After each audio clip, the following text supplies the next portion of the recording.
GST विभाग के छापेमारी के विरोध में बंद रहेगा, बंद रहेगा। जीएसटी के छापेमारी के विरोध में बंद रहेगा, बंद रहेगा।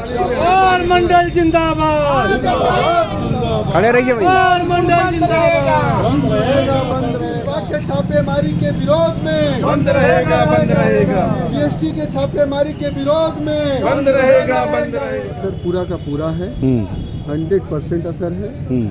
जितने ट्रेड हैं सभी के व्यापारी अपनी अपनी दुकानों को बंद कर इस बंदी को भरपूर समर्थन दे रहे हैं। यह जो 264 टीमें बनी हैं पूरे उत्तर प्रदेश में छापेमारी के लिए, व्यापारियों पर छापेमारी की जाएगी, वो उसकी मंशा क्या है। एक अगर जनपदवार बंटवारा किया जाए तो 4 टीम लगभग होगी और कोई तहसील और नगर वो नहीं बचेगा जहां छापेमारी का शिकार व्यापारी न हो जाए। और छापेमारी कहाँ होती है? छापेमारी तो डकैतों के यहाँ होती है, अपराधियों के यहाँ होती है। व्यापारी आज अपराधी की श्रेणी में इस दिखाई दे रहा है। इस व्यवस्था को, इस सरकार को, उसका पुरजोर विरोध व्यापारी कर रहा है। सभी लोग सड़क पे हैं, सभी व्यापारी सड़क पे हैं, चाहे सराफा एसोसिएशन हो, चाहे हमारा प्रिंट एसोसिएशन हो, सभी एसोसिएशन, अधिवक्ता संघ भी, चाहे दीवानी अधिवक्ता संघ हो, कलेक्ट्रेट अधिवक्ता संघ हो, इस बंदी को समर्थन दे रहा है और इस बंदी को भरपूर सफल बनाने के लिए अपनी महती भूमिका निभा रहा है। तो इसलिए ये बंदी आज एक दिन की 24 घंटे की बुलाई गई है और अगर विभाग नहीं सुधरा तो निश्चित रूप से यह बंदी अनिश्चितकालीन होगी और व्यापारी सड़कों पर रहेगा। आपने एक बात कहा कि डकैतों के यहाँ, चोरों के यहाँ छापेमारी होती है, तो दुकानदार सही बिल देते नहीं हैं। अगर सही है तो छापेमारी से भाग क्यों रहे हैं? व्यापारी बिल दे रहा है, पूरी तरीके से बिल दे रहा है और जब भी कंज्यूमर मांगता है तब भी देता है बिल। कभी आवश्यकता हो आप हमारे साथ चले प्रेस के लोग। व्यापारी तो बैकबोन है इस देश की, अर्थव्यवस्था की रीढ़ है। अगर वो रीढ़ डिस्टर्ब हो गई तो पूरे देश की अर्थव्यवस्था जीर्ण शीर्ण हो जाएगी।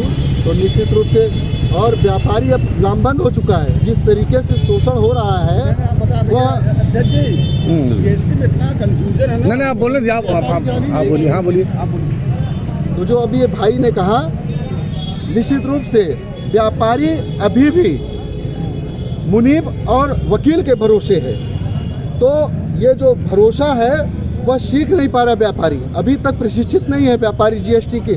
और जो अगर व्यापारियों को जानकारी का जो अभाव है उसी का नाजायज फायदा जीएसटी विभाग ले रहा है और जीएसटी विभाग भय बना करके शोषण करने का काम कर रहा है। 40 लाख रुपए लिमिट है कि 40 लाख रुपए का टर्नओवर करने वाला व्यापारी उसको जीएसटी के दायरे में नहीं आता।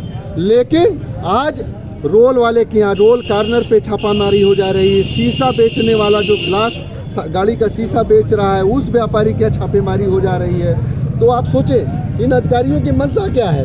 आप टटोलें, आप प्रेस के लोग हैं, मैं कहना चाहता हूं कि आप एक बार व्यापारियों के भी दुकानों पे जाएं जहां छापेमारी हो चुकी है, उनसे गोपनीय तरीके से बतियाएं, बगैर कैमरे के आप द रिकॉर्ड आप बात करें, आपको बात आ जाए। नहीं, आपने परसों एक प्रेस वार्ता की है तो उसमें कह रहे थे कि जीएसटी अधिकारी पैसा मांगते हैं व्यापारियों से, इस पर क्या कहना है? जीएसटी अधिकारी निश्चित रूप से भय का माहौल बना करके शोषण करने का काम कर रहे हैं, यह तो मैं कह ही रहा हूँ। लेकिन व्यापारी आज निरीह है और वो डरता है कैमरे के सामने आकर के कोई बात कहने में, तो उसी का नाजायज फायदा ये अधिकारी उठा रहे हैं। और अब हम लोग सड़क पे हैं, इस व्यवस्था के खिलाफ हम लोग लामबंद हैं और इनकलाब बोल दिया व्यापारियों ने। ठीक, अखिल भारतीय उद्योग व्यापार मंडल सड़क पे है और अगर सुधरा नहीं विभाग तो अनिश्चितकालीन के लिए बंदी के लिए अखिल भारतीय उद्योग व्यापार मंडल तैयार है।